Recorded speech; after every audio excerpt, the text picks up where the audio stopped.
자, 프린트물의 5장 제목 같이 읽어보겠습니다. 시작. 둘째 아담 그리스도의 사역. 지난주에 둘째 아담 그리스도의 모형들 해가지고 노아, 아브라함, 이스라엘, 그다음에 다윗 왕, 이런 식으로 쭉 봤었죠.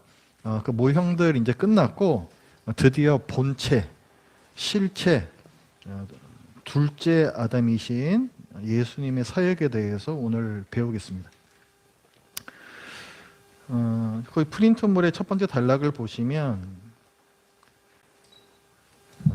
둘째 아담의 그림자들, 모형들 지난주에 배웠는데 그 사람들 외에도 첫째 아담, 근데 에덴 동산의 아담도 둘째 아담, 그러니까 예수 그리스도의 모형이에요. 예수 그리스도의 모형입니다. 아담도. 그래서 첫째 아담은 선지자, 제사장, 왕이었다라고 했습니다. 좀 이따가 이 부분에서 좀 살펴볼 거고, 그리고 이 첫째 아담의 사역은 언약적 관계 속에서 세워졌다. 그래서 아담이 해야 할 일들을 이제 주셨다 그랬죠. 그리고 순종하는 가운데서 다스리는 거기 때문에 순종이 깨지면 안 돼요. 순종이 깨지면. 그래서 아담이 순종하는지 안 하는지 스스로 점검할 수 있는 방법이 뭐였냐면 그게 선과 악을 알게 하는 나무예요. 이거를 하나님의 명령에 순종해서 따먹지 않고 있으면 순종하고 있는 것이고, 이걸 따먹는 순간 넘어간 거예요, 선을. 그래서 이 선과 악을 알게 하는 나무가 굉장히 중요한 겁니다. 아담의 행위 언약의 목적은 무엇이었나? 하나님께서 왜 생육 번성 충만하고 다스려라 왜 이런 걸 주셨냐면 하나님의 대리자로서 이 세상을 다스리게끔 하신 거예요. 근데 항상 우리가 그 그림을 잊어버리면 안 됩니다. 항상 각 영역마다 주권자들이 있고 그 위에 아담이 있고 그 위엔 하나님이 계시는 거예요. 이 그림이 맞는 거예요. 그런데 요 위에 왕을 참 왕이신 하나님을 잘라낸다? 이러면 안 되는 겁니다, 이게. 그래서 아담이 실패했던 부분이 그 부분이고, 그 다음에 나타났던 노아나 아브라함이나 이스라엘이나 그 다음에 다윗부터 시작한 왕들, 이들도 실패했던 부분이 다 그거예요. 다스리는 건 다 하는데 위에 계신 하나님을 잘라내버린 거. 그래서 그걸 우상숭배라고도 하는 것이고, 하나님께서 만들었던 그림과 어긋나는 그 모습이 되는 것이죠. 그래서 지난주에 우리가 배웠던 그 그림자들 세우실 때 항상 언약을 맺으신다 그랬습니다. 근데 언약에는 뭐가 나타난다? 사명이 나타나요. 사명. 그 사람들이 뭘 해야 되는 건지 그 사명이 나타납니다. 그리고 지난주에 봤던 그 많은 언약들, 이것은 결국 실체를 가리켜요. 오실 둘째 아담이신 그리스도를 가리키는 그림자이며 모형입니다. 근데 여러분 좀 이상하게 좀 생각하실 수가 있어요. 그러면은 아담과 하와를 만드실 때부터 얘네들은 모형이었는가? 맞습니다.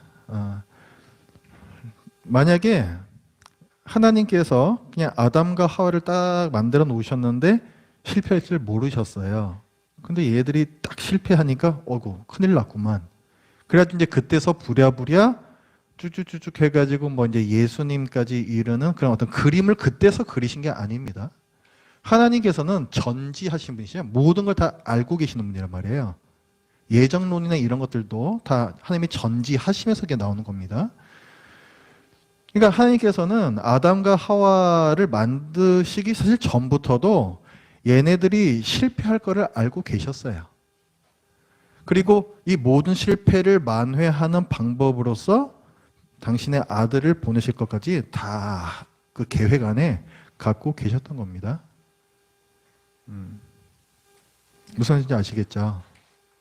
만약에 그렇지 않다라고 하면은 하나님은 굉장히 불완전한 분이 되어버리세요. 그런 하나님은 우리는 그럼 믿을 수가 없죠. 그리고 앞으로도 어떻게 될지 알 수가 없는 거예요, 그러면. 그건 안 맞죠? 하나님의 정의 자체가 안 맞는 겁니다, 그렇게 되면. 그래서 하나님께서 처음부터 그런 계획을 갖고 계셨다. 그럼 왜 그렇게 실패할 아담과 하와를 창조하셨는가? 그 이유는 만약에 하나님께 불순종할 수 없는 인간을 만드셨다고 하면은 그 인간은 자유의지를 가진 존재라고 할 수가 없어요. 그렇죠? 로봇처럼 만드시면은 제일 편하신 거예요, 그렇게 하면. 근데 여러분 한번 생각을 해보세요. 여러분이 결혼을 하신 분도 있고 안 하신 분도 이제 계시는데 나하고 결혼할 사람이 당신을 사랑해, 나랑 결혼해줘 하는데 결혼한 다음에는 나의 노예로 살아줘. 이렇게 한다면은 그건 뭔가 좀 잘못된 거죠. 그렇죠?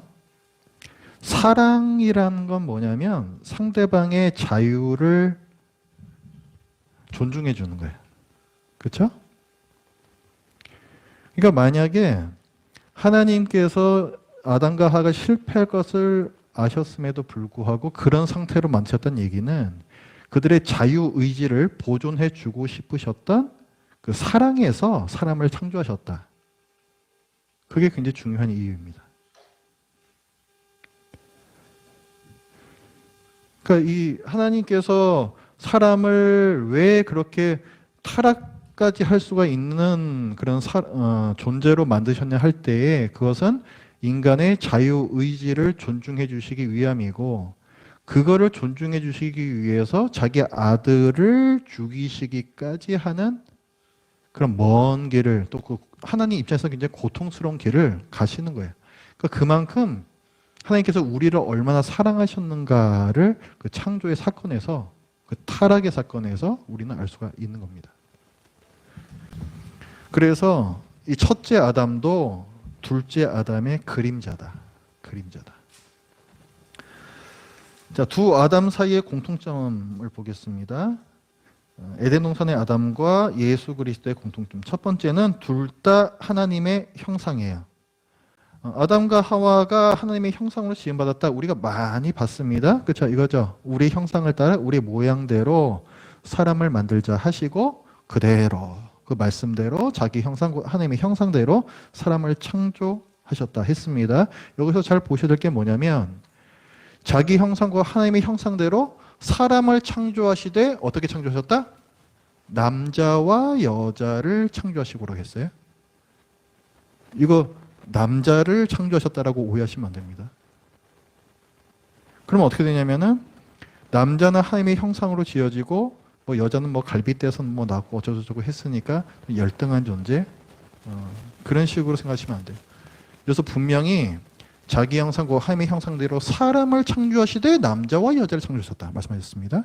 그러니까 남자와 여자는 동등한 존재로서 창조가 된 거예요. 그리고 남자와 여자 모두 하나님의 형상입니다. 그리고 이 말씀에서 우리가 알 수 있는 바는 남자와 여자가 함께 있을 때 온전한 하나님의 형상으로서의 사람이 완성이 된다라는 부분이에요. 자, 그 다음에 그리스도 역시 하나님의 형상이었습니다.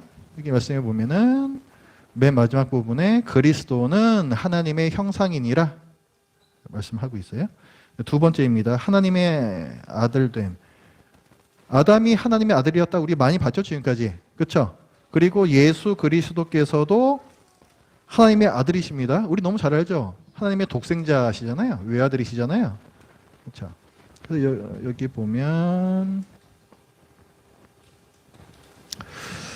히브리서 뭐 1장에도 이런 아들이라는 표현이 많이 나와요. 이 모든 날 마지막에는 아들을 통하여 뭐 우리에게 말씀하셨으니 이 아들을 만유의 상속자로 세우시고 등등등등등 이제 이렇게 이제 나옵니다. 그다음 말씀에 이는 그러니까 그 아들은 하나님의 영광의 광채시요 그 본체의 형상이라. 하나님의 형상이라는 얘기예요. 그러니까 아들됨과 하나님의 형상됨은 에덴 동산의 아담도 굉장히 밀접한 연관이 있었지만 두 번째 아담으로 오신 예수 그리스도에 있어서도 굉장히 중요한 긴밀한 연관성을 갖고 있습니다. 그 다음에 세 번째입니다. 삼중직분. 아까 첫째 아담이 선지자이고 제사장이고 왕이라고 이제 말씀을 드렸는데요. 어떤 부분에서 그걸 볼 수 있는가? 먼저 요거. 자, 뭐 생육번성 충만하고 땅을 정복하라. 그 다음에 바다의 물고기와 하늘의 새와 땅에 움직이는 모든 생물, 육해공군 다 나오죠. 여기 육해공 다 나와요. 이걸 갖다가 다스리라. 그러니까 왕인 거예요. 그죠? 왕입니다. 그러니까 왕의 직분이 여기 나왔고 2장 15절 굉장히 중요하다 말씀드렸죠. 이것도 경작하며 지키게 하시고, 경작하다가 섬기다라는 단어로 똑같은 단어인데 섬기다라는 그 성전에서 섬기는 단어로 굉장히 많이 사용이 된다. 그래서 이것도 에덴 동산이라는 성전을 섬기는 제사장 역할을 했다라는 거예요. 지키는 거는 그 악이 성전 안으로 들어오지 못하게 지키는 거. 그래서 레위인이 성전 지키는 거하고 똑같은 겁니다. 그래서 아담은 에덴 동산 성전의 제사장이었다 말씀하고 있는 것이고, 그 다음에 이들에게 이제 이런 사명을 주셨다라는 것이고, 그 다음에 여기 이제 말씀에 직접적으로 나오지가 않아요. 이제 선지자의 직분이 하나가 남았는데, 이 사람들이 생육 번성해서 땅에 충만해야 되잖아요. 근데 이렇게 할 때 이제 그 후손들이 이제 많이 이제 계속 퍼진다라는 얘기인데, 이 후손들이 개판치면 안 되겠죠. 하나님의 말씀에 순종하는 사람들이어야 되겠죠. 그 얘기는 뭐냐면 하나님의 말씀을 계속해서 잘 가르쳤으니까 그렇게 되겠죠. 그렇기 때문에 선지자의 역할도 했다라고 보는 거예요.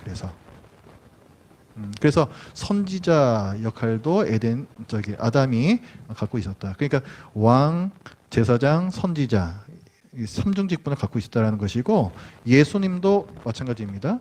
마태복음 2장 2절에 보면은 유대인의 왕으로 나신 이가 어디 계시냐? 이거 동방 박사들이 찾아올 때, 그렇죠? 왕을 찾아와요, 그렇죠? 그다음에 마태복음 27장에서 보면 요 이제 빌라도 앞에서 빌라도가 신문하는 거잖아요. 네가 유대인의 왕이냐? 그랬더니 예수께서 인정을 하십니다. 네 말이 옳도다. 나는 왕이다. 당신께서 이렇게 밝히셨. 나는 왕이다. 이렇게 밝히셨어요. 그리고 돌아가셨을 때 그 십자가에 그 패가 써 있었죠. 그 죄목 어떤 죄로 죽었는지 이제 그걸 써놓는 그 패인데, 거기에 이제 그 로마 사람들이 쓰는 말하고 그다음에 헬라어하고 히브리어 이 세 가지 말로 똑같은 내용이 써 있었습니다. 그게 뭐냐면 유대인의 왕 예수라고 쓴 거예요. 그게. 그러니까 그건 뭐냐면 어떤 언어를 쓰든지 간에 모든 사람들이 다 그것을 보는 거예요. 그러면 그래서 모든 사람들이 이분은 왕이시다라는 것을, 사실 이거는 어떤 죄목을 쓴 건데도 불구하고 공포가 된 거예요. 이렇게. 그 다음에 제사장이신 부분 히브리서에 굉장히 많이 나옵니다. 그래서 그 중에서 그냥 한 두 개만 보면, 그러므로 함께 하늘에 부르심을 받은 거룩한 형제들아, 우리가 믿는 도리의 사도이시며 대제사장이신 예수를 깊이 생각하라. 그러므로 우리에게 큰 대제사장, 큰이라는 것은 great예요. 영어로 great. 그러니까 대제사장은 high priest가 되는데, 그러니까 그 구약 시대에 그냥 제사장이 있고 대제사장이 있었잖아요. 그 대제사장은 high priest라고 부르는데, 예수님은 그 대제사장 중에서도 가장 최고가 되시는 great high priest라는 얘기. 그러니까 참 대제사장이라는 얘기입니다. 그분이 누구시냐면은 하나님의 아들 예수시다. 박혀 있고, 그 다음에 예수님께서도 선지자이시다. 예수님께서 이적을 막 베푸시고 집이 가버나움에 계셨는데, 거기 가셨을 때 가버나움이 아니고 고향 땅으로 가셨는데, 거기에서 이제 그 사람들이 너는 그 나사렛 그 목수의 아들이 아니냐 이렇게 얕잡아 보고 깔봐요. 그래서 이제 이런 말씀을 하시는 거거든요. 선지자가 자기 고향과 자기 집 외에서는 존경을 받지 않음이 없느니라. 밖에 가면은 나 다 존경 받거든. 이제 이 말씀이에요. 그러니까 이거는 당신께서 선지자란 얘기죠. 당신이 선지자란 얘기예요. 자, 그래서 에덴 동산에 아담하고 예수님, 둘째 아담이신 예수 그리스도께서도 둘 다 삼중 직분을 갖고 있었다. 그래서 우리가 뭘 알 수 있냐면, 이 삼중 직분이라는 것은 예수님 때에 비로소 나타난 것이 아니고 창조 때 이미 아담 때에 이미 삼중직분이 있었다는 거예요. 있었다는 거예요. 예수님께서 둘째 아담이라는 사실을 밑받침해주는 하나의 또 증거가 됩니다.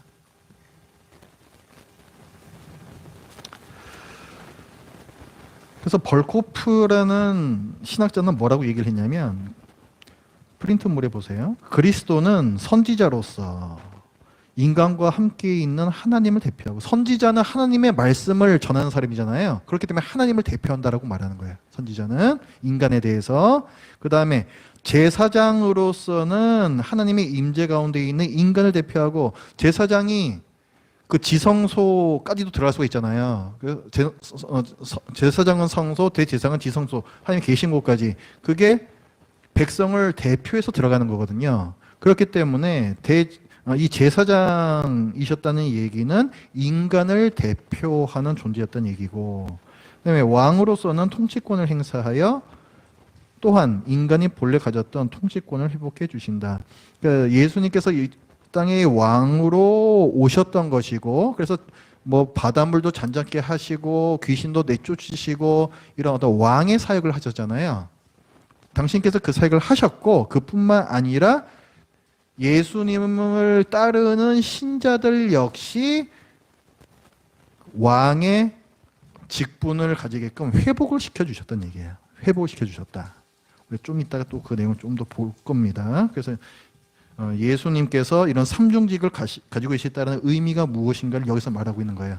예수님이 계시면 자, 하나님과 그다음에 우리 이제 그 신자들이 있는 거죠, 그죠? 이 세상이 있고, 그러니까 하나님을 대표하여 사람들에게 어떤 역할을 하시는 게 선지자, 그다음에 사람을 대표하여 하나님께 어떤 역할을 하는 것이 이게 제사장, 그다음에 하나님의 부왕으로서 밑에 있는 모든 것을 다스리는 거, 그 왕.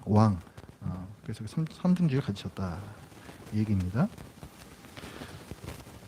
그리고 예수님하고 지금 아담하고 계속 비교를 하고 있잖아요. 그렇기 때문에 예수님하고 창조 때 있었던 일하고도 많이 연결이 돼요. 그래서 이게 어떤 소재를 가지고 많이 연결되냐면 물하고 성령을 가지고 많이 연결됩니다. 이거 제가 한번 말씀드린 적이 있었는데, 첫 창조 때 성령님께서 물 위를 운행하셨고, 그리고 물이 갈라져서 땅이 나타납니다. 그죠? 여기서 보면은 성령님이 나오고 물 이게 나와요. 그죠? 성령님 나오고 물이 나와요. 언제? 창조 때에. 그래서 이 사건이 물, 성령 요 소재를 하는 이런 사건들이 지난주에 우리가 봤던 그런 많은 그림자들 이걸 포함해 가지고 이 구약성경에 보면은 굉장히 많이 반복해서 이게 나타납니다. 그래서 이게 제가 지난주 이제 할 때에 그 4장 맨 뒷부분에 그 참고 1이라고 해놓은 거 요거 한번 읽어보시라 했던 게 이 내용이에요. 그래서 이거 읽어보시면은 정말 많습니다. 물하고 성령으로 엮이는 이게 다 보면은 구속하고 창조하고 굉장히 밀접하게 연결됐다 제가 말씀드렸는데, 결국 구속이라는 것은 재창조거든요. 그러니까 구속은 굉장히 비참한 상태로부터 이걸 회복시키는 거잖아요. 그렇기 때문에 재창조의 사건이에요. 그래서 항상 구속을 할 때는 물, 성령 이것이 많이 이제 연관이 됩니다. 그래서 그걸 정리해 놓은 게 이 참고 일에 대한 부분이고, 여기에 이제 적어 놓지 않은 것들 제가 플러스 해가지고 오늘 프린트에 좀 더 적어 놓은 거예요. 그래서 노아 홍수에 물이 거치고 땅이 드러날 무렵에 처음엔 까마귀 날려보내고 그다음에 비둘기 날려보내고 뭐 이렇게 하죠. 그러니까 그것도 물 위를 새가 날아다니죠. 그러니까 그것도 창조의 이미지가 좀 들어가 있는 거죠. 그렇죠. 하나님의 영이 물 위를 운행하시니라.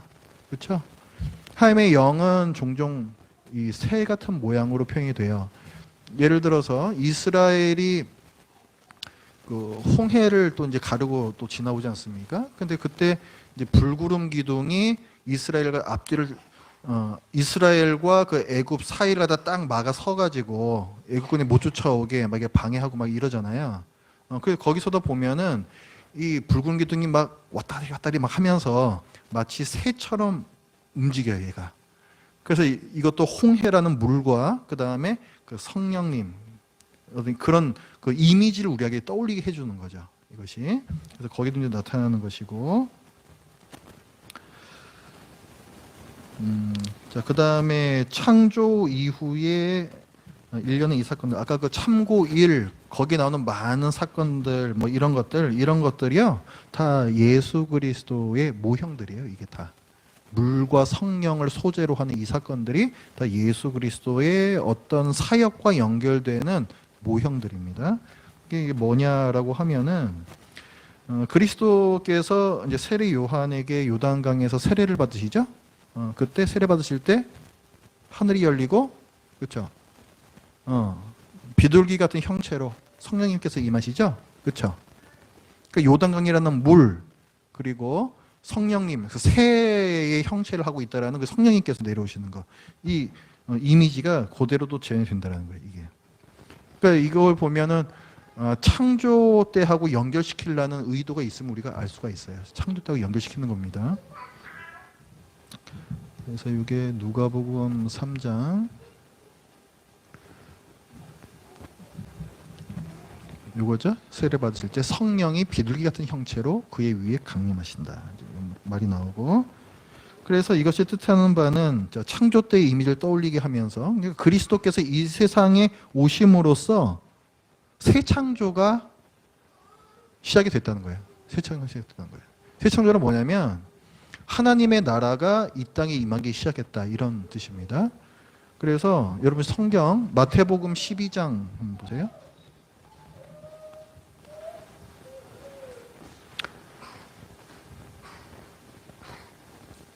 마태복음 12장 28절. 이 말씀 굉장히 중요한 말씀입니다. 제가 그 하나님의 나라에 대해서 설교하거나 뭐 이렇게 강의하거나 할 때에 거의 이 말씀드리는데, 왜 그러냐면은 하나님의 나라가 지금 어떤 상태냐 했을 때 이미와 아직 사이에 있다, 이렇게 얘기를 하거든요. 그러니까 하나님의 나라는 이미 이 땅에 임했는데 아직 완성되지는 않았다. 그래서 이미와 아직 사이라고 얘기를 해요. 그럼 이미 이 땅에 임했다는 걸 어떻게 할 수 있냐 하면은 여기 이제 성경적 근거가 있습니다. 마태복음 12장 28절 같이 읽어봅니다. 시작. 그러나 내가 하나님의 성령을 힘입어 귀신을 쫓아내는 것이면 하나님의 나라가 이미 너희에게 임하였느니라. 여기도 성령님 나오죠. 여기 성령님이 나와요. 성령님 뭔가 이제 중요한 역할을 했던 걸 지금 이제 봤는데 또 성령님이 나오시면서 뭘 한다? 귀신을 쫓아냈단 말이죠. 귀신은 뭐라냐면은 이 세상에 타락하면서 들어온 그런 존재죠. 그렇죠? 근데 그것들이 막 쫓겨나가요. 왜 그러냐면 이 어둠이 빛에 쫓겨나듯이 하나님의 영광의 나라가 이 땅에 임하기 시작하니까 이 더러운 귀신들이 더 버티질 못하고 쫓겨나가기 시작하는 거예요. 이게. 그래서 예수님께서 뭐라고 말씀하시냐면은 하나님의 나라가 이미 너희에게 임하였느니라. 그 증거가 뭐냐면 귀신이 쫓겨나가고 있는 거라는 거예요. 그렇죠. 그래서 이미와 아직 사이에 이 근거 구절이 됩니다. 이것이. 그러니까 하나님 나라는 언제부터 시작이 된 거다? 예수님의 초림 때부터. 나중에 예수님 다시 오시면 그때 하나님 나라가 이 땅에 그때서야 임하는 거야가 아니고 이미 이 땅에 임했다고요. 이미. 우리가 사는 지금 이미 하나님 나라가 임해 있다고요. 그런데 아직 완성이 안 됐기 때문에 우리가 사는 게 힘들고 여전히 죄악들이 있고 그런 거예요. 이거 굉장히 중요한 말씀입니다. 자, 그 다음에 맨 마지막 줄에 보면은 신자들이 세례를 받잖아요. 여기에도 물과 성령의 이미지가 들어가 있어요. 여기에도. 그래서 이제 세례할 때 물을 뿌리거나 물에 잠기거나 이제 하는데 이 물은 죄를 씻어낸다라는 의미도 있고 또 죽음의 의미도 있어요. 죽음의 의미. 그래서 그 침례를 하는 그 교회들이 있죠. 거기는 그 죽음의 의미가 훨씬 더 강해요. 죽음의 의미. 물에 잠기는 것은 죽음이고 거기서 다시 올라오는 것은 내가 부활했다. 그러니까 내 영이 살아났다. 이제 이런 의미를 갖고 있는 겁니다. 그래서 그 죽는다라는 의미로 보면은 그 물이라는 거는 이제 그 대홍수를 떠올리게 할 수도 있고 아니면은 그 애굽 군대가 홍해에서 다 몰살을 당하죠. 그때도 물이 죽음의 이미지로 사용이 되거든요. 그런 걸로 이 연결이 되는 거예요. 그때는.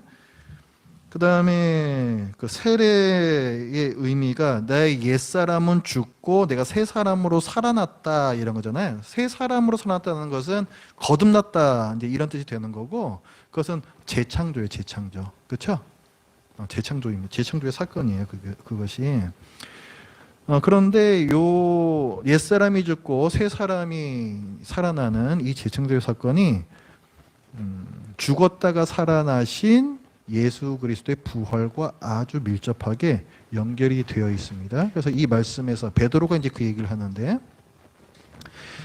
그들은 전에 노아의 날 방주를 준비할 동안 노아 홍수 나오죠? 하나님이 오래 참고 기다리실 때에 복종하지 아니하던 자라 죽은 사람들 방주에서 물로 말미암아 구원을 얻은 자가 단 8명밖에 되지 않았다. 그래서 이제 물은 죽음이 되는 것이고 세상을 깨끗하게 씻어낸다는 의미에서 이것도 어떤 죄 씻음의 의미도 돼요. 여기서도. 그래서 그 밑에 나오는 말씀을 보면 물은 예수 그리스도께서 부활하심으로 말미암아 이제 너희를 구원하는 표니 곧 세례라. 그러니까 위에서는 이 물이라는 게 죽음 이쪽을 많이 강조를 했다면 이제 예수 그리스도께서 부활하심으로 말미암아서 이제 물이라는 것은 이제 예수님께서 그 세례를 명하신 거거든요. 세례를 명하셨거든요. 예수님께서 친히 제정하신 거란 말이에요. 그래서 그때부터는 이 물이라는 것이 우리를 구원하는 어떤 그런 의미로 이제 많이 사용이 되게 됐다. 이제 그 말씀입니다. 이것이.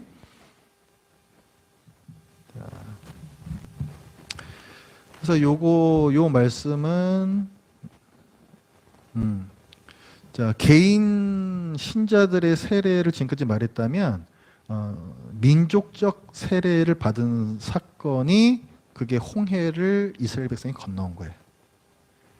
그 전까지는 죄가 가득한 세상에서 살고 있었잖아요. 애굽에서. 그런데 바다를 통과해서 물을 통과해서 이쪽 땅으로 나오죠. 그렇죠.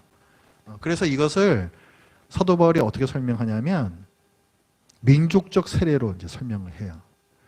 우리 조상들이 다 구름 아래에 있고 바다 가운데로 지나며 모세에게 속하여 다 구름과 바다에서 세례를 받고. 그러니까 이것도 재창조의 사건, 그러니까 구원이면서 재창조의 사건. 이스라엘이라는 하나님의 백성을 이 사건을 통해서 창조하시죠.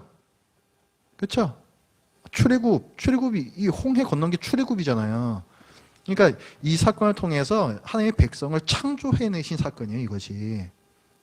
그래서 굉장히 어떤 그 창조 때부터 계속 어떤 그 일관된 어떤 의미를 얘가 이제 갖고 있는 겁니다. 프린트물에 보면은 그 표가 하나 그려져 있는데 여기 보면은 지금까지 얘기했던 걸 갖다가 이제 뭐 종합해 놓은 표라고 보시면 돼요. 그리고 제가 강의에서 말씀 안 드린 부분들이 있습니다. 그래서 이제 창조 때 하고 그 다음에 뭐 저기 그 노아의 홍수하고 그다음에 이스라엘이 출애굽할 때 홍해 건너온 거 하고 그 다음에 예수님께서 요단에서 세례 받으실 때 지금 그렇게 4개 얘기했잖아요. 그 4개 간에 어떤 부분들이 연결이 되는지 그걸 정리해 놓은 거예요. 이 표가. 그래서 거기에 공통되는 요소가 물, 성령, 네, 하나님의 아들, 그 다음에 이제 거기 사건에 대한 해석에 대한 부분인데 그것이 다 세례였다. 이제 이렇게 연결되어 있는 부분까지 이렇게 표로 정리를 해 놓은 겁니다. 자, 그 다음에 그 밑에 자, 그리스도의 사역과 창조의 연결점이라고 했습니다. 우리가 지금 계속 그리스도하고 이 창조하고 지금 계속 연결이 되어 있다는 것을 지금 보고 있어요. 그죠? 그래서 예수님의 공생애라 그러죠. 예수님께서 이 땅에 오시고 30살부터 3년 동안 사역을 하시는데 이것을 공적인 생애다 해서 공생애 이렇게 얘기를 하거든요. 그래서 그 공생애하고 또 이 창조 때하고 어떤 연결점이 있는가 그것을 보겠습니다. 첫 번째, 그리스도가 받으신 시험과 창조 간의 연결점이 있다. 누가복음 4장 한번 펴보세요. 누가복음 4장. 예수님께서 요단강에서 세례 받으시고 곧바로 성령에 이끌리셔서 어디로 가시죠? 광야로 가시죠? 이제 그 부분이에요.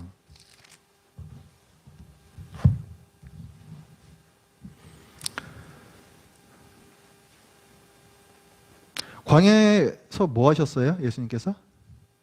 시험 받으셨죠? 누구한테? 마귀한테. 성령님한테 시험 받으신 거 아니에요? 성령님한테 이끌려서 광야에 들어가셔서 거기서 마귀에게 시험을 받으셨습니다. 그렇죠? 근데 이게 어떤 의미가 있냐면 그 에덴 동산에서 마귀가 그 뱀의 모습으로 아담과 하와를 유혹해서 타락시키잖아요. 그렇죠? 그 아담과 하와에게 일종의 시험이죠, 그게. 그렇죠? 거기에 해당되는 사건이에요, 이게. 거기. 그래서 이게 그냥 단순하게 뭐 예수님께서 뭐 시험 받으셨나 보다, 잘 이기셨네, 이렇게 생각하시면 안 되고, 이게 에덴 동산에서 아담과 하와가 받았던 그 시험하고 이제 연결지어서 이제 성경을 보실 수 있어야 돼요, 이제는. 그래서 그 부분이 어떻게 연결되는가 이제 살펴보겠습니다. 아담은 실패했어요. 그렇죠? 여기 보면은 하나님께서 에덴 동산에 두시고, 자, 경작하며 지키라, 날 섬기며 지켜라, 그러니까 악이 들어오지 못하게끔 지켜라, 이렇게 하셨는데 나중에 이제 사탄이 중심부까지 이거 다 치고 들어오죠. 그러니까 이 사명이 이미 실패한 거고, 그 다음에 하나님께서 말씀하신 바가 동산 각종 나무의 열매는 네가 다 먹어도 좋은데 선악을 알게 하는 나무의 열매는 먹지 마라. 네가 먹는 날에는 반드시 죽으리라. 이렇게 제한 조건을 딱 걸어 주셨어요. 이게 시험이거든요. 이게 시험. 그러니까 이 시험에서 실패하면은 이제 아담이 이제 불순종하는 그 죄를 저지르는 거예요. 그죠? 여기 보면 3장 6절에 보면 실패하는 장면이에요. 여자가 그 나무를 이제 뱀의 말을 듣고 나서 나무를 본즉 먹음직도 하고 보암직도 하고 지혜롭게 할 만큼 탐스럽기도 한 나무인지라. 그래서 자기가 먹고 자기와 함께 있는 남편에게도 주매 그도 먹은지라. 이 말씀 잘 보시면요, 이 하와가 이 열매 따 먹을 때 자기 혼자 먹지 않았어요. 먹을 때 옆에 누가 있었다? 아담이 이미 있었다. 하와가 홀랑 자기 혼자 몰래 먹고 아담한테 막 달려가가지고 당신도 먹어봐, 이거 한 게 이게 아니에요. 이 하와가 먹을 때 이미 옆에 아담이 있었어요. 그러니까 하나님께서 이제 인간을 이제 만드실 때에 이제 남자를 이제 뭐 여자의 이제 머리라는 의미가 그 대표란 얘기예요. 그 둘 사이에도 대표가 있어요. 우리가 지금까지 계속 아담은 인류의 대표고 뭐 예수 그리스도는 또 이 뭐 신자들의 대표고 그 대표 얘기를 계속 했잖아요. 아담과 하와 중에서도 대표가 아담이었어요. 그래서 뭔가 이 둘 중에서 누군가 잘못하면은 이 대표가 얻어맞게 돼 있어요, 이게. 그러니까 하와가 죄를 지으러 막 먹으려 그래요. 그럼 아담은 어떻게 해야 했을까요? 막았어야 되는 거예요. 그런데 이거 갖다가 방치를 해둡니다. 방치해두고 나중에 자기도 먹어요. 그러니까 이게 아담이 더 잘못한 거예요. 네, 이렇게 해서 어쨌든 이제 실패를 이제 하게 되는데, 이제 예수님 때로 이제 넘어서 보면, 자, 예수께서 성령의 충만함을 입어 요단강에서 돌아오사 광야에서 40일 동안 성령에게 이끌리셨다. 성령께서 데려가신 거예요, 광야로. 거기서 뭐 하셨다? 마귀에게 시험을 받으신지라. 이렇게 됐어요. 근데 이때 예수님의 상태가 어땠냐면, 며칠 동안 계셨다고요? 40일 동안인데 이 모든 날에 아무것도 잡수시지 아니하시니 날수가 다함에 줄이신지라. 그러니까 40일 동안 안 드셨으니까 얼마나 시장하셨겠어요, 그죠? 근데 이때에 이제 그 뱀이 와가지고 그 사탄이 와가지고 유혹을 하는 거죠. 뭘로 유혹해요? 처음에 먹는 걸로 유혹해요. 배고파 죽겠는데 먹는 걸로 유혹해. 마귀가 이르되 네가 만약 하나님의 아들이거든 이 돌들에게 명하여 떡이 되게 하라. 아담과 하와가 먹는 걸로 실패했죠. 그것도 먹는 걸로 유혹하는 거죠. 먹는 걸로. 먹는 걸로 유혹하는데 예수님하고 아담하고는 굉장한 다른 차이가 여기서 보여요. 그게 뭐냐면 아담은 아까 말씀에서 뭐가 나왔어요? 네가 이 동산의 모든 나무의 열매는 임의로 먹어도 좋지만, 그건 뭐냐면은 배가 부른 상태에서 선악과를 먹었다는 얘기야. 그죠? 예수님은 지금 어떤 상태다? 이제 굶주린 상태다. 그러니까 유혹에 훨씬 취약한 상태라고 볼 수 있어요. 그렇죠? 이런 상황이었던 거고, 그 다음에 아담은 낙원에 있었죠. 낙원이라고 하면 굉장히 살기 좋은 곳이에요. 뭐 춥지도 않고 덥지도 않고 굉장히 편안하게 있을 수 있는 곳이 낙원입니다. 근데 예수님 지금 어디에서 시험을 받으세요? 광야에서. 광야는 낮에는 굉장히 덥고 밤에는 굉장히 춥고, 그 다음에 굉장히 위험한 것들이 막 툭툭 튀어나오기도 하고, 이런 곳이 광야죠. 그러니까 지금 아담하고 예수님하고 비교해 보면은 굉장히 열악한 환경에서 이 시험을 지금 받고 계시는 거예요. 이 시험을. 그리고 우리 하나 염두를 이제 둬야 되고, 그래서 지금 이제 먹는 걸로 유혹을 먼저 이제 하고, 그 다음에 두 번째 유혹하는 게 뭐냐면은, 자, 천하만국을 쫙 보여주면서 나한테 절하면은 다 네 것이 되리라. 너에게 주리라. 이렇게 마귀가 꾸신단 말이에요. 이거는 통치에 대한 부분이에요. 통치. 다스림에 대한 부분인데, 여기서 보면은 네가 만일 내게 절하면이라고 했으니까 하나님 잘라내고 나를 섬기면서 세상을 섬겨라 이거죠? 그렇죠? 이거 아담이 당했던 거하고 같은 시험이에요. 이게 뭐냐면 그 하와를 꼬실 때 어떻게 이제 꼬시냐면은 너희가 그것을 먹는 날에는 너희 눈이 밝아져 하나님과 같이 되어 선악을 알 줄 하나님이 아심이니라. 하나님 잘라내고 네가 다 다스려라. 네가 왕이 되라. 이거하고 똑같은 유혹이에요. 위에 거하고 이게. 여기 5절에서도 보면은 너희가 이렇게 나오죠? 복수죠. 그러니까 이미 유혹할 때 아담하고 다 같이 있었어요. 그렇죠? 하와 혼자 유혹받은 거 아니에요. 세 번째, 자, 성전 꼭대기에다 세워놓고 여기서 뛰어내려라. 그러면은 하나님이 널 지켜주실 것이다. 이거 이제 하나님을 시험해보라. 정말 그렇게 하시나 안 하시나 시험해보라는 얘기거든요. 그런데 자, 창세기 그 에덴 동산에서는 이제 뱀이 뭐라고 말했냐면은 여자에게 이르되 너희가 결코 죽지 아니하리라. 이거 뭐예요? 먹어봐. 정말 죽나 안 죽나 한번 해봐. 하나님을 시험해보라는 얘기예요. 이게 다 연결이 돼 있죠. 그러니까 지금 예수님께서 광야에서 받으신 이 시험은 아담이 에덴에서 받았던 그 시험 그대로예요. 그런데 예수님께서 여기 안 넘어가시죠? 안 넘어가세요? 그러니까 이거는 무슨 의미가 있냐? 아담이 실패했던 바로 그 시험을 하나님께서 예수님에게 주셨다. 왜? 둘째 아담으로 오신 분이기 때문에. 그렇죠? 아담이 지금까지 실패했던 그렇다가 완전히 전복시켜버릴 수 있는 둘째 아담으로서 예수님을 보내셨다는 얘기예요. 그러니까. 그렇기 때문에 성령에게 이끌리시며 이제 이런 표현이 나오는 거죠. 하나님께서 의도적으로 그 시험을 받게끔 하신 거예요. 하나님께서. 의도적으로.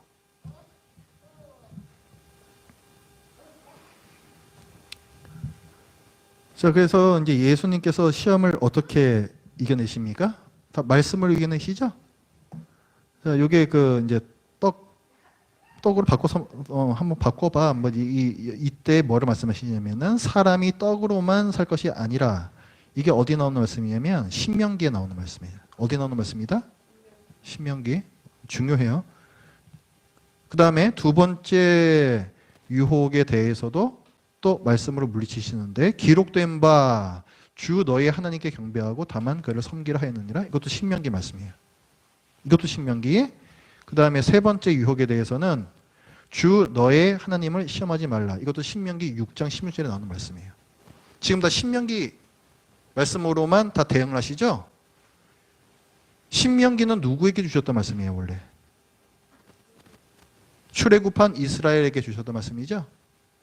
출애굽한 이스라엘이 아담의 사명을 갖고 있었단 말씀드렸죠. 근데 실패하죠. 실패하죠. 그러니까 지금 예수님께서 다 신명기 말씀으로 이 시험을 이기셨다는 이 의미는 예수님께서 실패한 이스라엘 그들의 실패까지도 회복을 시키셨다. 이런 의미가 들어가 있어요. 이스라엘은 실패했지만 예수님께서는 성공하셨다. 이거예요. 그러니까 아까는 아담은 실패했지만 예수님께서 성공하셨다. 이거. 그 다음에 신명기 말씀으로 다 대답하시면 이스라엘은 실패했으나 예수님께서는 성공하셨다. 이런 거예요. 그러니까 이런 아담이나 이스라엘이나 이런 것들이 다 예수님의 모형이다. 이거하고 다 연결이 되는 겁니다. 그러니까.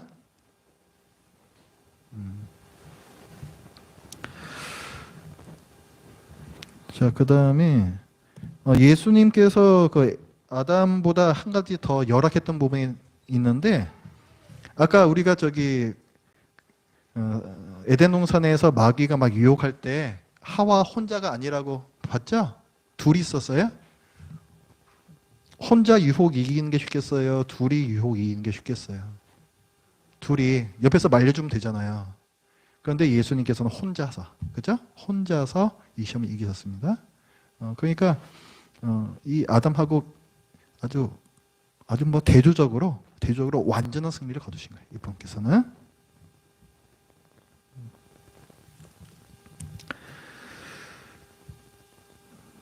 자, 그리고 이제 아까 이제 그 신명기 말씀부터 대답하셨다 그랬는데 이 말에 보면은 사람이 떡으로만 살 것이 아니라 이만 뭐냐면은 하나님 말씀에 순종함으로써 우리가 산다. 이제 그 말씀이거든요. 이것이.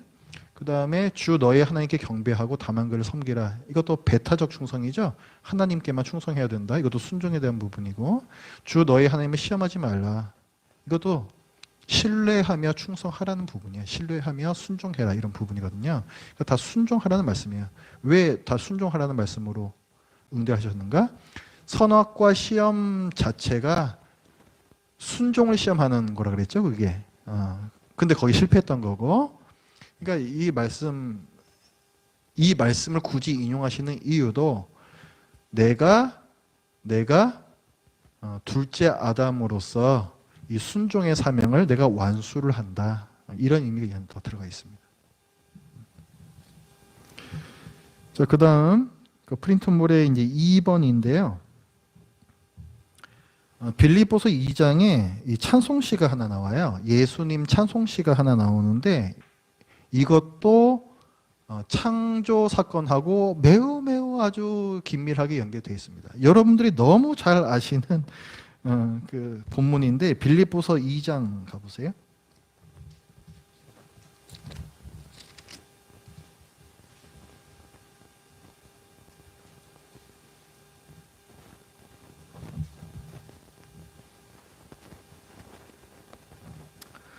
빌립보서 2장 5절부터 11절까지 여기 한번 보겠습니다. 이거 아시죠? 예. 그는 근본 하나님의 본체시나 하나님과 동등됨을 취할 것으로 여기지 아니하시고 이제 여기서부터 이제 쭉 하강이에요. 하강. 예수님께서 점점 낮아지심이 나타납니다. 근본 하나님의 본체시나 굉장히 높죠. 근데 하나님과 동등됨을 취할 것을 여기지 아니하시고 오히려 자기를 비워 종의 형체를 가지사 사람들과 같이 되셨다. 낮아지신 거죠.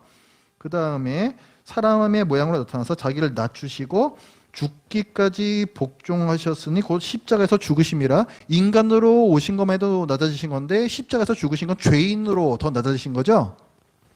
자, 그 다음에 이제 높아지세요. 9절부터 이러므로 하나님이 그를 지극히 높여 모든 이름 위에 뛰어난 이름을 주사 하늘에 있는 자들과 땅에 있는 자들과 땅 아래에 있는 자들로 모든 무릎을 예수의 이름에 꿇게 하시고 왕이 되셨다는 거죠. 그죠? 높아지신 거예요. 모든 입으로 예수 그리스도를 주라 시인하여 하나님 아버지께 영광을 돌리게 하셨느니라. 그래서 예수님께서 낮아지심과 높아지심 이 두 개 다 나와 있는 이 시입니다. 굉장히 유명한 시인데 여기에도 창조와 연결이 돼요. 여기서도. 먼저 그 6절 말씀을 보면은 그는 근본 하나님의 본체시다라고 했습니다. 그래서 이 본체라는 이 단어가요. 이 신약 성경은 헬라어거든요. 원어가. 구약 성경은 히브리어예요. 히브리어. 그런데 이 본체라는 이 단어가 이 헬러 단어가 모르페라고 있어요. 모르페. 근데 이 모르페 본 뜻이 뭐냐면 어떤 그 원래 그 원형 있잖아요. 원형을 본떴다 이런 말이에요. 원형을 본떴다. 그런 뜻이에요. 그 본체라는 것이. 그래서 그리스도께서 근본 하나님의 본체이시다 이 말을 그럼 풀면 어떻게 되냐면 그 원형 근본이신 하나님을 진정하게 드러내는 존재가 바로 예수님이시다. 이제 이런 뜻이에요. 이 말씀은. 근데 이 모르페라는 이 표현, 그러니까 하나님의 본체다 이 표현은 구약 성경에 나왔던 하나님의 형상하고 똑같은 말이에요. 이것이 똑같은 말이에요. 형상하고 이 본체하고 똑같다라는 것을 어디서 알 수 있느냐 하면 이 고린도후서 3장 18절 여기 앞에 보시면은 사도 바울이 이렇게 얘기해요. 우리가 다 수건을 벗은 얼굴로 거울을 보는 것 같이 주의 영광을 보매 그와 같은 형상으로 변화하여 뭐 이런 말씀이 나와요. 여기 보면 형상이라는 단어가 나오고 변화라는 단어가 나오는데요. 이 형상, 그러니까 이게 그 구약 성경에 그 하나님의 형상할 때 그 형상이란 말이에요. 요 단어가 이제 헬라어라는 이거는 에이콘이라고 불러요. 에이콘이라 하는데 여기 변화하여라는 단어 있죠. 그러니까 변화한다는 것은 어떤 모습으로 이렇게 변한다는 뜻이잖아요. 그러니까 그게 어떤 형상으로 변한다 이런 뜻이거든요. 형상이란 말이 이미 이 안에 들어가 있는 거예요. 그래서 이 변화하다라는 이 헬러 단어가 이게 메타모르포라고 합니다. 메타모르포. 아까 본체가 모르페라 그랬죠. 어근이 같은 거예요. 그러니까 이 형상하고 변화가 굉장히 밀접한 관계에 있는데 이 변화라는 단어 안에 모르페가 이미 들어가 있기 때문에 그래서 형상이나 본체나 같은 말이라고 볼 수가 있는 거예요. 자, 그러니까 아까 요 말씀에 요 노란 줄 친 부분 여기에서 이미 하나님의 형상, 예수님은 하나님의 형상이시다. 예수님은 아담과 같은 존재다. 이걸 갖다가 이미 여기서 이제 보여주고 있고, 그 다음에 이어지는 말씀에 하나님과 동등됨을 취할 것으로 여기지 아니하시고라고 했습니다. 근데 아담은 어떻게 했어요? 그것을 먹는 날에는 네가 하나님과 같이 되리라. 이 말 듣고 그렇게 되려고 했죠. 하나님과 동등해지려 그랬죠. 그렇죠? 그런데 예수님은 안 그러셨다는 거예요. 본래 하나님과 동등한 분이심에도 불구하고 오히려 낮아지셨다는 거예요. 하나님의 종으로서. 여기서 보면은 하나님과 동등됨을 취할 것으로 동등됨을 취한다라는 단어가 나오는데 취한다. 이게 그 프린트물에 보시면은 이 취하다라는 것이 헬라어로 하르파그모스라는 단어인데 본 뜻이 뭐냐면 강탈하다, 강도짓하다 이런 뜻이에요. 아담이 어떻게 하려고 그랬어요? 하나님과 동등됨을 강탈하려고 그랬죠. 하나님의 자리를 자기가 강탈하려고 그랬죠. 그렇죠? 근데 예수님께서는 그렇게 강탈하려고 하지 않으셨다는 거예요. 그러니까 이 단어만 보면은 이거 아담 얘기하는 거구만. 딱 알 수가 있어요. 이거 취할 것, 요 단어만 보면은 그 원의 뜻만 알면은 그렇죠? 그러니까 아담하고 지금 대조를 시키고 있는 겁니다. 자, 그 다음에 8절부터인데 사람의 모양으로 나타나서 자기를 낮추시고 죽기까지 복종하셨다. 이거 끝까지 순종하셨다는 얘기죠? 끝까지 순종하셨다는 얘기죠? 이거는 아담하고 대조되는 부분이에요. 불순종한 아담과 지금 대조하는 것이고 그렇게 했더니 하나님께서 어떻게 하시냐면은 이러므로 하나님이 그를 예수 그리스도를 지극히 높여 모든 이름 위에 띄어는 이름을 주사 이 위치로 올리셨다는 얘기예요. 이거 좀 어떻게 된 거예요? 하나님 계시고 예수님 계시고 그 밑에 모든 이름들이 있는 거죠. 이거 어떤 그림이에요? 창조 때 바로 그 그림이란 말이에요. 이게 바로 예수님께서 하나님께 끝까지 순종하심으로 하나님께서 본래 가지고 계셨던 그 바람직한 그림을 성취하셨다는 거예요. 아담 대신에 예수 그리스도께서 그 일을 하셨다는 거예요. 11절에 보면은 모든 입으로 예수 그리스도를 주라 시인하여, 그래서 결국은 누가 영광 받으세요? 하나님 아버지께 영광을 돌리게 하셨느니라. 아버지 하나님께서 영광 받으시죠? 이게 그 그림이란 말이에요. 이 영광을 지가 받으려고 하면은 그럼 지가 왕이란 얘기게. 그런데 하나님 계시고 예수 계시고 그 다음에 모든 이름들이 있으니까 결국 영광을 하나님께서 받으시게 되죠. 그 그림을 성취를 하셨다는 거예요, 예수님께서. 그러니까 이 빌립보서 이 말씀은 굉장히 중요한 말씀이죠. 아담의 실패를 만회하신 둘째 아담 예수 그리스도. 이걸 그걸 그대로 나타내고 있어요. 굉장히 중요합니다. 그래서 자, 그 다음에 프린트 가장 밑에 그 점 찍어 놓은 그 단락이에요. 그리스도의 대속사역. 자, 이제 지금 예수님의 공생애를 보고 있는데 예수님께서 십자가에서 달려 죽으시는 그 사건, 대속사역. 그거는 또 그럼 창조하고 어떻게 연결점이 있는가를 보겠습니다. 일단 죄를 가장 먼저 지었던 게 아담이잖아요. 아담. 무슨 죄 지은 거예요? 불순종하는 죄를 지은 거예요. 불순종하는 죄. 그렇죠? 그러니까 너 이거 먹으면 죽는다. 이거 먹으면 죽는다. 그 다음에 내가 너에게 말한 이런 일들을 해야 된다. 이렇게 말씀하셨는데 그 불순종함으로써 그 언약이, 그 행위 언약이 이제 깨져버렸단 말이에요. 그래서 이제 그 죄와 죽음이 이제 그다음부터 이 세상에 들어오게 됐는데 이 죄와 죽음을 갖다가 싹 걷어내버린 게 어떤 사건이다?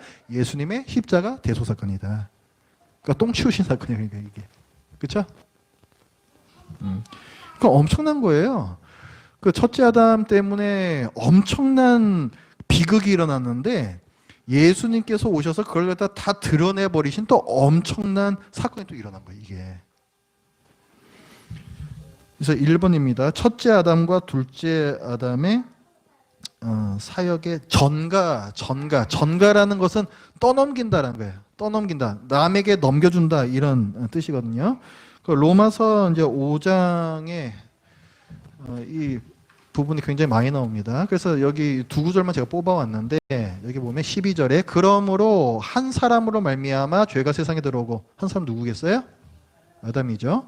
죄로 말미암아 사망이 들어왔다. 죄와 사망이 들어왔다 말씀하고, 아담 때문에 이와 같이 모든 사람이 죄를 지었으므로 사망이 모든 사람에게 이르느니라.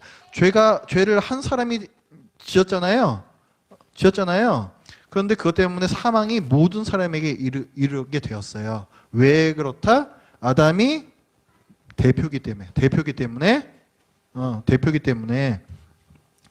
그 다음에 19절에 보면은 한 사람이 순종하지 아니함으로 많은 사람이 죄인된 것 같아요. 똑같은 말씀이죠.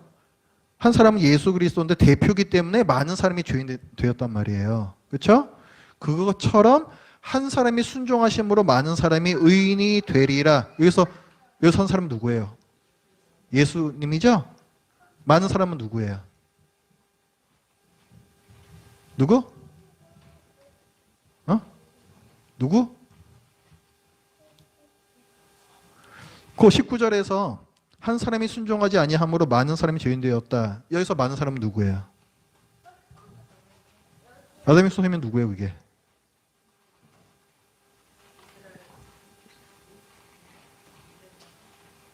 질문이 어려운가? 아담이 선생님 누구예요?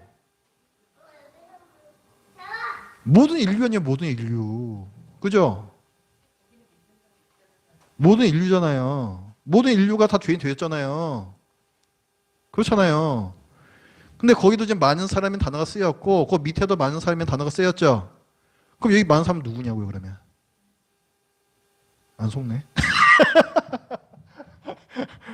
이걸 갖다가 이제 똑같은 단어 쓰였으니까 이것도 온 인류다. 이렇게 해버리시면 2단 되는 겁니다. 거기서부터. 그거 아니에요. 아니에요. 위에 많은 사람은 온 인류고 밑에 있는 이 많은 사람은 예수 그리스도를 믿는 사람들이에요. 그러니까 위에 있는 많은 사람은 아담을 머리로 하는 사람들이고 밑에 있는 많은 사람은 예수 그리스도를 머리로 하는 사람들이라고요. 아시겠죠?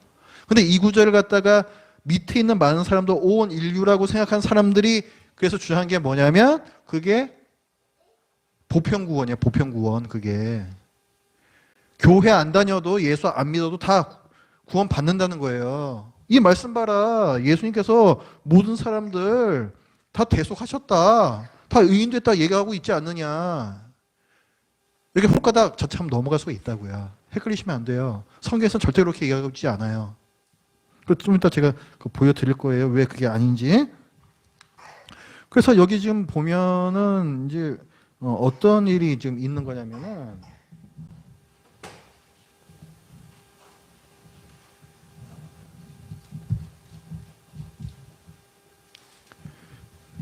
자, 십자가에서 예수님이 하신 일을 지금 말씀드릴 거예요. 자, 예수님께서 계시고 그 다음에 예수님을 머리로 하는 신자들이 있습니다. 예수님께서 십자가에서 달리실 때 어떤 일이 일어났느냐? 신자들의 죄가 예수님께로 넘어가서 그래서 그 죄값으로 죽으신 거죠? 그 다음에 예수님께서 이 땅에 계실 때 죽기까지 순종하셨잖아요. 그래서 그 순종의 공로 의가 있어요. 하나님께서 의롭다 인정해 주신 바가 있단 말이에요. 그래서 요렇게 넘어가요. 요렇게. 신자들에게서 예수님께로는 죄가 넘어가고 예수님께로부터 우리 신자들에게는 순종의 공로 의가 넘어온다고요.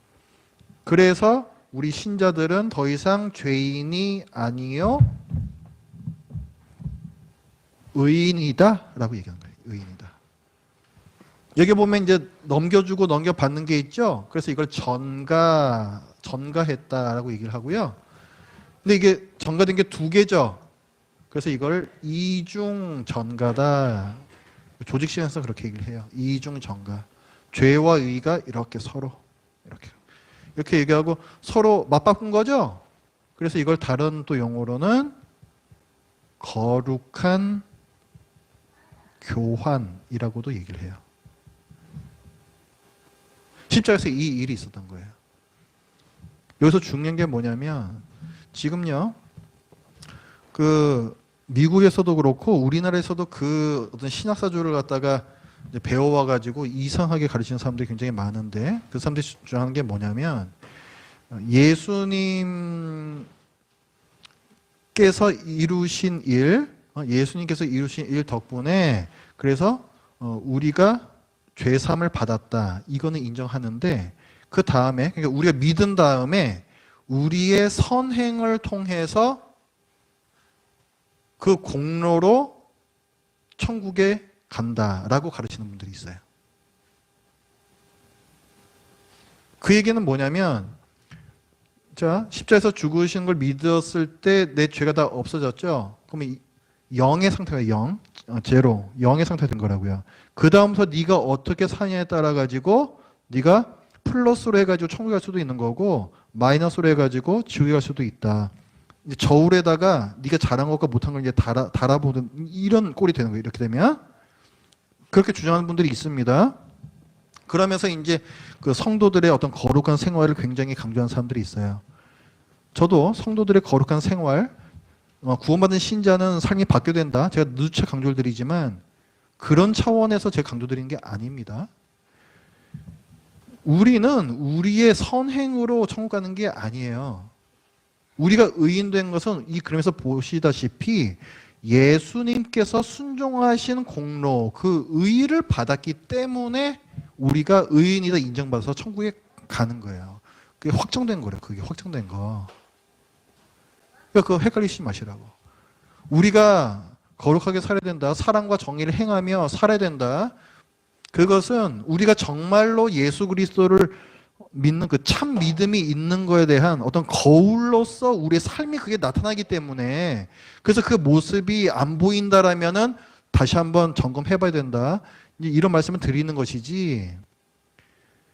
참 믿음을 이미 갖고 있는 사람인데 그런데 네가 계속 더 선행을 쌓아야 천국에 간다. 이건 전혀 다른 얘기라고 이거는. 그건 이단적인 가르침이에요. 그거는. 이단적인 가르침이에요. 그거는. 아니다. 우리는 예수님께서 넘겨주신 이 의 때문에 천국에 가는 것이다. 아셨죠?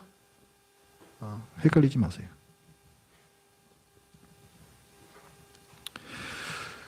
그래서 요 죄의 전가에 대한 말씀을 이제 보면 이제 고린도전서 15장 22절에 이런 말씀이 있습니다. 아담 안에서 모든 사람이 죽은 것 같이 그리스도 안에서 모든 사람이 삶을 얻으리라. 요것도 보면은 아담이 대표, 그리스도가 대표죠. 그렇죠? 머리란 얘기예요. 여기도 모든 사람 나오죠? 여기서 택하시면 안 돼요. 모든 사람과 전 인류. 여기서 하면 안 된다. 그 다음에 하나님이 죄를 알지도 못하신 이를 우리를 대신하여 죄를 삼으셨다. 그것은 우리로 하여금 그 안에서 하나님의 의가 되게 하려 하심이라. 이게 이중전가 말하는 거예요. 이중전가. 죄를 알지도 못하신 분이 왜 죄인이 돼요? 다른 사람 죄가 넘어갔으니까 죄인이 되신 거죠? 그렇죠? 그게 이 앞부분인 거고 그 다음에 우리로 하여금 그 안에서 하나님의 의가 됐다. 이 의는 원래 누구의 의였어요? 예수님의 의였잖아요. 그래서 하나님의 의라고 부른 거예요. 그래서 하나님의 의라고. 나의 의가 아니라고. 나의 의가 아니라고 그게. 그래서 예수님 안에서 하나님의 의가 돼요. 우리는. 이중전가 때문에. 자, 그 다음에 제가 아까 많은 사람, 그 다음에 모든 사람, 이걸 인류로 해석하시면 안 된다. 그렇게 봐야 하는 이제 성경적인 근거를 이제 말씀을 드릴 거예요. 이거 한번 보세요. 히브리서 9장 15절. 이로 말미암아 그는 예수 그리스도시죠? 새 언약의 중보자시니 이는 첫 언약 때에 범한 죄. 이건 옛 언약, 모세 언약을 가리켜요. 그러니까 그 율법을 말하는 거거든요. 율법 지키지 못하는 게 죄잖아요. 그렇죠? 우리도 사랑 행하면서 살아라, 정의 행하면서 살아라. 이거대로 못 사는 게 죄잖아요. 그렇죠? 그게 이제 이 첫 언약, 그 모세 언약 율법을 가리키는 거거든요. 거기서 속량하려고 예수 그리스도 죽으셨는데 부르심을 입은 자로 하여금 영원한 기업의 약속을 얻게 하려 하심이라. 영원한 기업의 약속이니까 천국 가는 거예요. 그런데 이게 전 인류가 아니고 부르심을 입은 자, 하나님께서 부르신 자들만 이 영원한 기업의 약속을 받아요. 예수님의 이 은혜라는 것은 하나님께서 부르신 자들에게만 임해요. 이것이. 여기도 보세요. 예수님께서 직접 말씀해 주십니다. 자, 여기 보면 빨간 글씨로 영생을 주게 하시려고 이렇게 나오죠.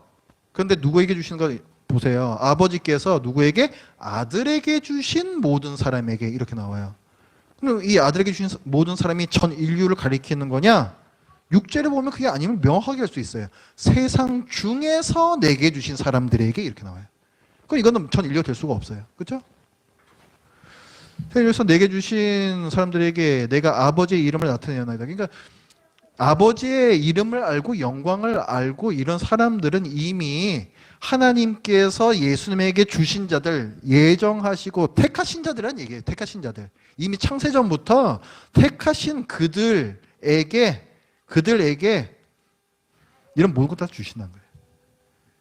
그 다음에 9절도 보면은 6절에도 계속 끝에 보면은 그들은 아버지의 말씀을 지켰나이다. 이거 뭐예요? 신자잖아요. 신자들이란 말이야. 영생을 주는 대상은 신자들이에요. 9절 내가 그들을 위하여 비옵나니 내가 비옵는 것은 예수님께서 중보기도 하시거든요. 누굴 위해서 기도하시는가? 세상을 위함이 아니요. 전 인류, 온 인류를 위해서 기도하시지도 않아요. 예수님께서는. 내게 주신 자들, 아버지께서 내게 주신 자들, 택자들을 위해서만 예수님께서는 기도하신다는 거예요. 아시겠죠? 그러니까 예수님의 이런 기도와 예수님께서 십자가에서 흘리신 그 피는 오직 누구를 위해서 주신 것들이다? 택자들을 위해서. 그래서 뭐라고 얘기하냐면 예수님의 피는 단 한 방울도 낭비되지 않았다라고 얘기해요. 그래서 만약에 온 인류를 위해서 그 피를 흘리셨는데 안 믿는 사람들 분명히 있잖아요. 그렇게 되면 뭐냐면 예수님 피 중에 얼마 부분은 낭비가 된 거예요. 그죠? 헛수고하신 거란 말이에요. 그래서 이런 말씀들 때문에 예수님의 피는 단 한 방울도 낭비되지 않았다라고 얘기합니다. 사도 바울도 이렇게 얘기를 해요.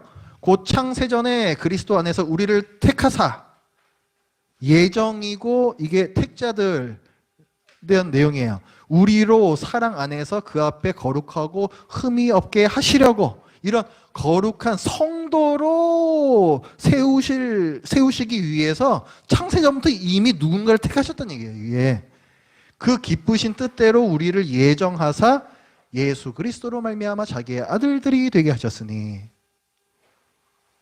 이런 말씀 한번 보십시오. 여기서 어떻게 온 인륜이 이런 생각을 뭐 여지가 없어요. 여지가 없어요. 그렇게 생각할 여지가 없어요. 그러니까 우리 생각에는요. 인간적인 생각에는 아니 어떻게 하나님께서 그 좋으신 하나님께서 어떻게 이 세상을 만들고 사람을 만드실 때부터 어떤 사람만 구원하기로 하셨을 수가 있냐? 어떻게 하나님이 그렇게 째짜하신 분일 수가 있냐? 어떻게 어떤 사람들은 처음부터 멸망하기로 된 자들로 창조하실 수가 있냐? 그런 하나님은 악한 하나님이 아니냐라고 생각할 수가 있죠. 그게 우리 인간적인 생각이라는 거예요. 인간의 생각이라는 거예요. 그래서 뭐 감리교라든가 이런 쪽에서 이제 주장하는 바가 뭐냐면 예수 그리스도께서 죽으신 것은 모든 사람들을 위해서 죽으셨다라고 이렇게 가르쳐요. 그리고 그 예수 그리스도를 믿으면 구원받는 것이고, 그 피가 이미 다 그 구원함을 얻을 수 있게끔 모든 사람이 구원을 받을 수 있게끔 충분한 어떤 근거를 마련해 놓으셨는데 개인이 예수 그리스도를 믿으면 천국에 가는 것이고 안 믿으면 못 간다는 거예요. 그게 그렇게 되면은 천국에 가고 못 가고의 책임이 전적으로 개개인에게 달려있게 되죠. 그러면 하나님은 뭐 악하다라는 말 할 소지가 없죠. 그렇죠?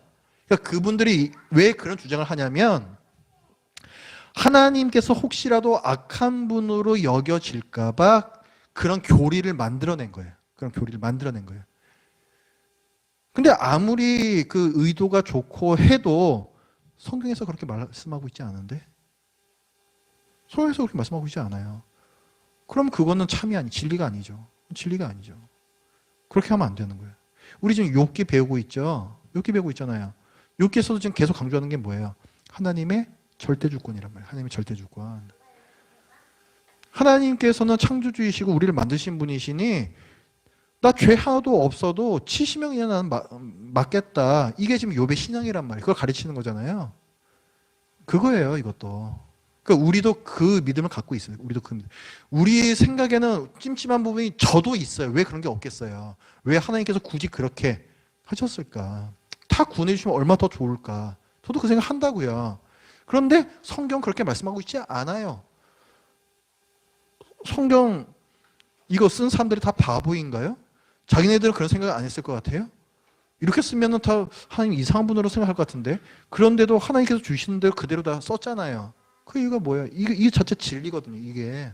그러면 우리는 그거대로 그냥 받아야 되는 거예요. 받아야 되고 그 다음에 우리가 잘 이해되지 않는 부분들은 우리가 이성을 사용해가지고 어떻게든 이 성경 전체적인 맥락에서 보면서 그걸 조화를 시키려고 노력을 해야 되는 거고 그래도 납득이 안 가고 하는 부분 생길 수 있어요. 저도 찜찜한 부분이 있다 그랬잖아요. 그러면 그는 그냥 받아들여야 돼요. 그건 어쩔 수 없어요. 그는 성경 말씀을 엎을 수는 없잖아요. 우리가 그건 안 되는 거잖아요. 그건 그냥 받아야 된다고 이런 거 그냥 받아야 된다고. 이게 신자의 바람직한 당연히 그렇게 해야 되는 마땅한 태도예요. 이것이 내가 이해 안 된다고 이거 성경 말씀 막 바꿔버리면 안 된다고요, 이거다가. 그래서 뭐 우리가 이제 배우는 게 이제 개혁주의 신학인데 개혁주의 신학이라는 게 그러니까 그 칼빈주의 신학이에요. 칼빈주의 신학. 그 칼빈이라는 종교개혁자가 있었잖아요. 그분이 하신 일이 뭐냐면 그 카톨릭에서 이제 지네들 마음대로 막 인간의 전통을 놓고 하면서 이 성경을 굉장히 왜곡해서 가르쳤거든요. 그걸 다 바로잡은 거예요. 성경에서 뭘 말씀하고 있는지 그걸 갖다가 다 정리를 했다고요. 그래서 그 정리를 한 데에서 그 칼빈주의 안에서는 하나님의 절대 주권이 굉장히 많이 강조가 돼요. 왜냐하면은 이런 말씀들 보면은 하나님의 절대 주권이 굉장히 많이 나오거든요. 성경 전체에서 그래요. 성경 전체에서. 그래서 그 전통을 이어받는 것이 장로교예요. 그것이 장로교. 우리 뭐 한국에서 뭐 제일 큰 교단이 업체도 시작하는데 그 통합하고 합동이거든요. 그래서 그 합동, 그 다음에 저기 남쪽에 가면 그 고신 그 교단이 굉장히 커요. 그 고신, 그 다음에 제가 나온 합신 이런 데들이 다 그 개혁주의 신학을 다 가르쳐요. 칼빈주의 신학이에요. 칼빈주의는 성경주의고 내가 납득이 안 되더라도 성경에서 말씀하시면 그대로 받겠다는 거예요. 내 이성을 성경의 권위 아래 굴복시키겠다는 거. 그래서 개혁된 교회는 계속해서 개혁되어야 한다라는 게 그 말 때문에 개혁주의라는 말이 나왔어요. 왜? 교회는 항상 오류가 있을 수가 있거든요. 그렇기 때문에 성경을 기준으로 끊임없이 개혁이 되어야 된다. 그래서 거기서 개혁주의란 말이 나와서 거기서. 그러니까 성경을 최고의 수준으로 놓는 거. 그게 우리가 공부하는 이 신학입니다.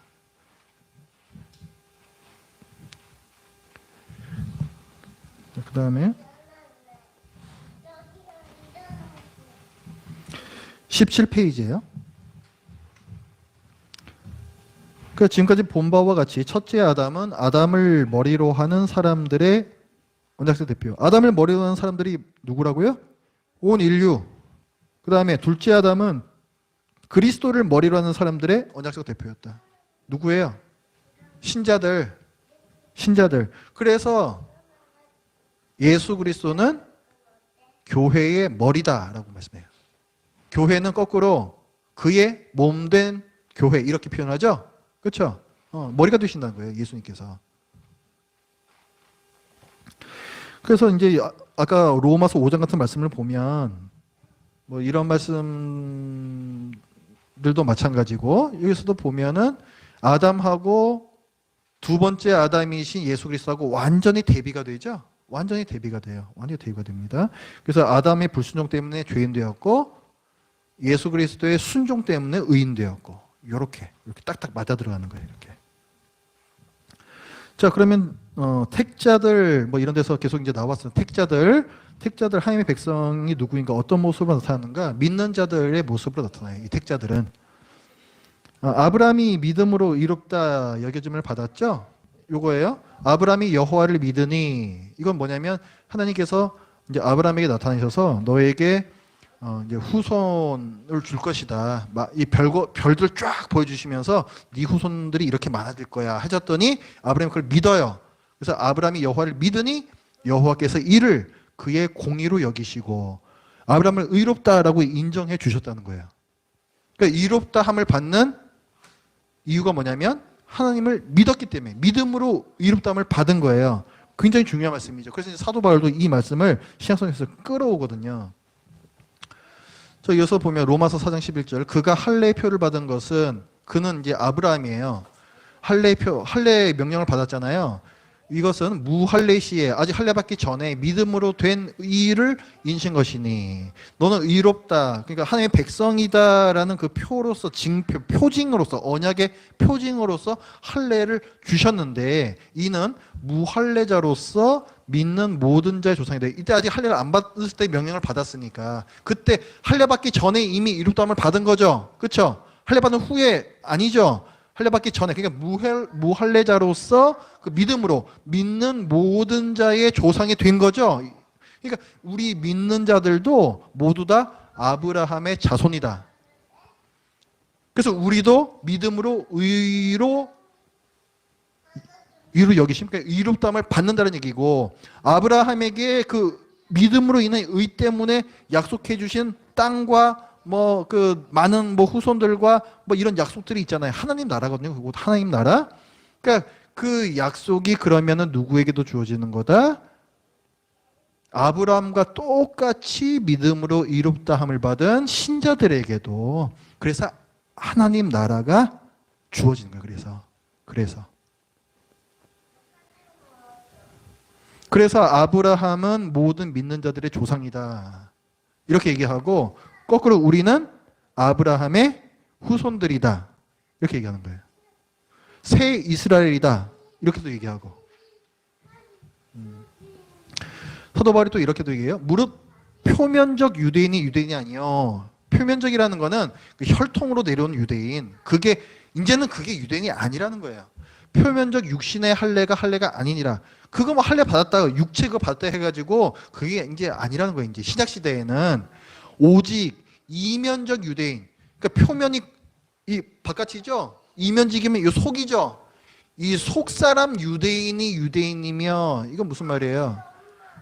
믿음 가진 자들. 그래서 할례는 마음에 할지니 영에 있고 율법 조문에 있지 아니한 것이라. 사도 바울이 이 말씀 하는 겁니다. 그래서 우리는 아브라함의 다 자손들이에요. 우리는. 갈라디아서도 아브라함이 하나님을 믿음에 그것을 그에게 의로 정하셨다. 아까 그 창세기 15장 6절 말씀이죠. 그걸 얘기하면서 그런즉 믿음으로 말미암은 자들은 아브라함의 자손인 줄 알지어다. 그러니까 우리는 하나님의 나라를 상속받을 자들이라는 거예요. 우리는. 그에게 의로 여겨졌다 기록된 것은 아브라함만 위한 것이 아니요. 그 의로 여기심을 받을 우리도 위함이니 곧 예수 우리 주를 죽은 자 가운데서 살리신 이를 믿는 자니라. 그렇죠? 그 창세기 15장 6절에서 믿음을 보고 의롭다 하시잖아요. 그게 아브라함만 보고 하신 말씀이 아니고 똑같이 믿는 모든 사람을 염두에 두시고 하나님께서 하신 말씀이라고 신약성경에서 이제 증거하고 있는 거예요. 그래서 여기 보면은 이제 그 표면적 유대인 그걸 말하는 게 아니고 관계 없어요. 이제 유대인이나 헬라인이나 뭐 종이나 자유인이나 남자나 여자나 관계 없어요. 다 그리스도 예수 안에서 하나이고 곧 아브라함의 자손이요. 약속대로 유업을 이을 자니라. 유업, 하나님 나라를 이을 자란 말이에요. 그래서 우리가.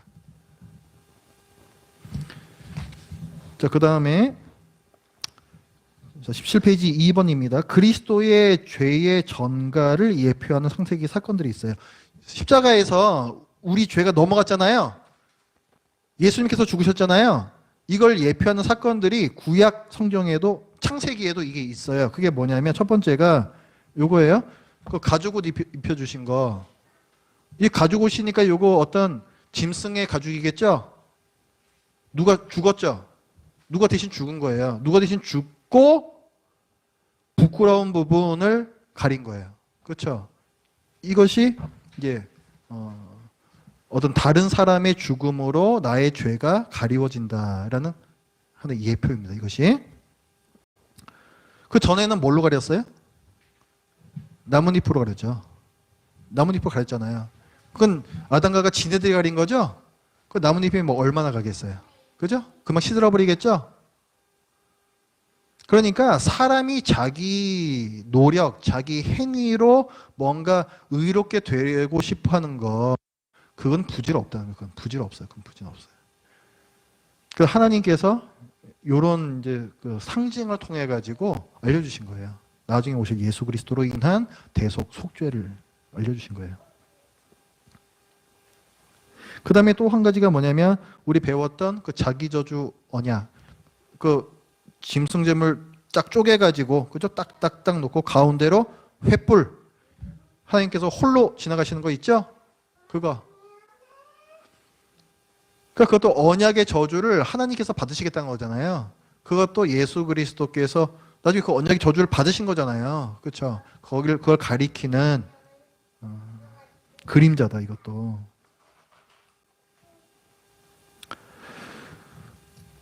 그리고 이 피라는 거는요. 피라는 거는 항상 이제 언약 맺을 때 어떤 짐승을 죽이든지 이렇게 피를 내거든요. 이 피라는 것은 이제 그 누군가 이 언약을 지키지 않으면은 이렇게 죽는다 이런 거예요. 그러니까 이건 언약의 맹세입니다. 맹세, 언약의 맹세. 나 반드시 이걸 지킬 거야라는 이 맹세예요. 그래서 이 피가 이제 중요한 어떤 그 언약 시스템이 흘려지는데 그 중에 하나가 뭐냐면 요 시내산에서 하나님과 이스라엘 사이에 언약을 맺을 때 그 십계명 다 받아요. 그다음에 율법을 쫙 받아요. 그 다음에 언약식이라는 것을 행해요. 언약식. 하나님과 이스라엘 사이에 언약식을 행한다고요.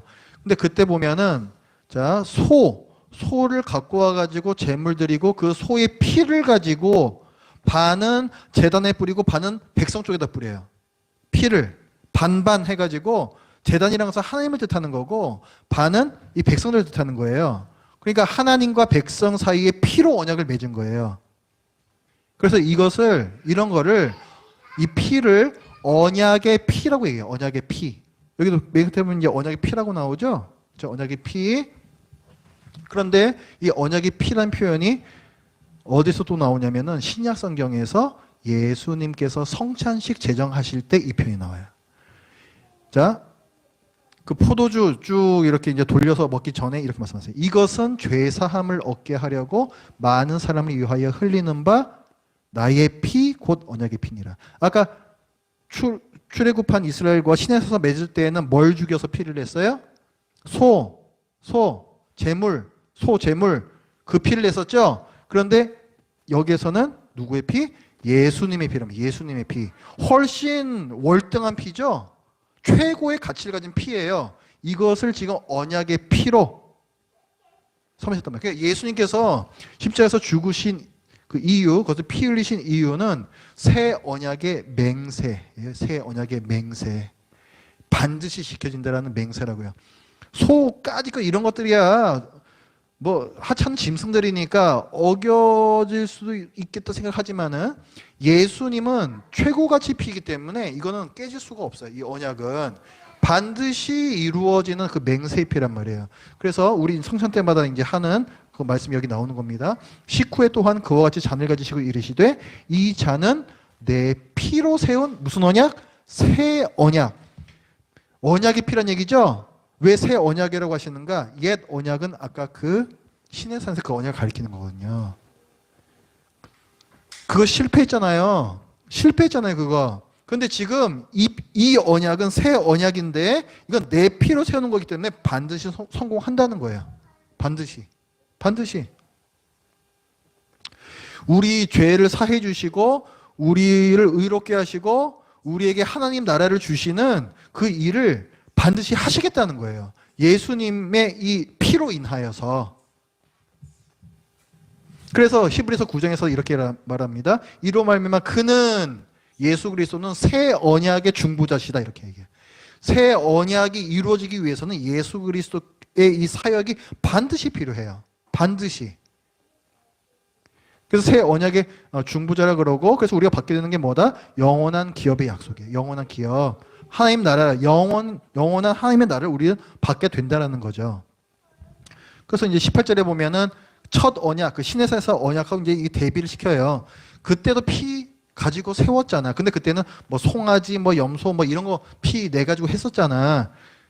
그렇죠? 그때 언약의 피가 있었던 것처럼 예수 그리스도의 죽음도 반드시 있어야만 하는 피이고 이 언약이 반드시 이루어질 거라고 맹세하는 피다. 이걸 이제 히브리서에서 말씀해 주는 거예요. 계속 이제 나오는 거죠. 첫 언약도 피 없이 세운 것이 아니다. 언약의 피다. 그래서 피 흘림이 없으면 사함이 없다. 죄 사함에 대한 거. 지금까지 그 새 언약의 피라고 해서 말씀드렸죠. 새 언약이 그럼 과연 뭐냐? 이거예요, 그게. 이거 장절 외우셔야 돼요. 예레미야 30장 31절. 여호와의 말씀이니라 하면서 여기 새 언약 두 번째 줄에 나오죠. 새 언약. 이 언약은 내가 그들의 조상들의 손을 잡고 그 다음에 애굽 땅에서 쭉 했던 이 언약은 뭐예요? 이게 아까 그 옛 언약, 소피를 냈던 그 언약을 말하는 거고, 근데 그게 깨졌단 말이에요. 이스라엘 백성들이 불순종해 깨졌단 말이에요. 그러나 그날 후에 내가 이스라엘 집과 맺을 언약은 이러하니 곧 내가 나의 법을 어디에다가? 그들의 속에 두며. 전에는 율법이 그냥 이렇게 떨렁 밖에 있으니까 뭔가 멀잖아요. 근데 이 법을 우리 속에 둔다는 말은 뭐냐? 그들의 마음이 그렇다는 말은 뭐냐? 우리 마음 자체를 순종할 수 있는 마음으로 노골노골하게 만들어주시겠다는 거예요. 전에는 그냥 완악하고 딱딱한 마음이었는데 이제 우리 마음을 하나님께 순종하고 싶어하는 마음으로 만들어 주시겠다는 거예요. 이건 누가 하시는 일이에요? 성령님께서 하시는 일이죠. 성령님께서 내 안에 들어오신다는 얘기예요. 그래서 이것이 성령님께서 내 안에 오신다는 얘기라고요. 우리 언제 성령님께서 우리 안에 들어오세요? 언제 들어와요? 예수님 믿을 때, 예수님 영접할 때, 회개하고 예수 그리스도를 믿을 때 그렇게 되잖아요. 그렇죠? 그 다음에 나는 그들의 하나님이 되고 그들은 내 백성이 될 것이라. 이거 옛 언약에도 나왔었던 거고 지금 새 언약에 또 말씀해 주시죠. 궁극적인 목적은 이거예요. 하나님과 백성 사이에 이 바람직한 관계를 맺으시는 거예요. 그렇죠? 근데 그게 새 언약의 약속 중에 한 요소고, 그 다음에 맨 마지막에 노라는 거. 내가 그들의 악행을 사하고 다시는 그 죄를 기억하지 아니라. 영원한 죄사함이죠. 이건 뭘로 가능해요? 예수 그리스도의 십자가 대속으로 가능하죠. 이게 지금 예레미야 말씀이에요. 예레미야 말씀. 시작의 말씀이 아니고 예레미야 말씀이란 말이에요. 이게 지금 이스라엘 백성이 지금 망하고 있을 때 뭘 예언하는 거예요? 밑에 거는 예수 그리스도의 대속, 그죠? 그다음에 위에 자 마음이 노골노골해지는 거, 그게 성령께서 내 안에 들어오시는 사건이라고 그랬죠? 성령 강림이란 말이에요. 그래서 예수님의 대속과 성령 강림. 예수님께서 그 달리시 전에 뭐라고 말씀하세요? 내가 아버지께로 가야 성령님, 보혜사께서 오신다고 말씀하시죠? 그렇죠? 그러니까 성령님께서 오시는 거는 예수 그리스도의 사역과 아주 뭐 밀접, 이건 뭐 뗄 수가 없는 그런 관계 가운데 있는 거예요. 그러니까 이 말씀 뭐냐면 곧 예수 그리스도에 대한 말씀이 이것은. 이게 새 언약이래요. 이게 새 언약. 근데 이 새 언약을 반드시 이루리라는 그 맹세를 뭘로 하셨다? 예수님의 피로써 하셨다고요. 그러다가. 그러니까 이 일은 반드시 이루어지는 거예요. 영원한 죄사함은 반드시 일어나는 것이고 성령께서 내 안에 들어오시는 거 반드시 일어나는 거예요. 그래서 이것이.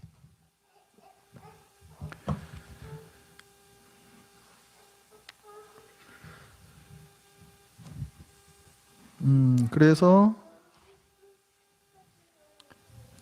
시간이 거의 다 됐네요. 여기까지 하겠습니다.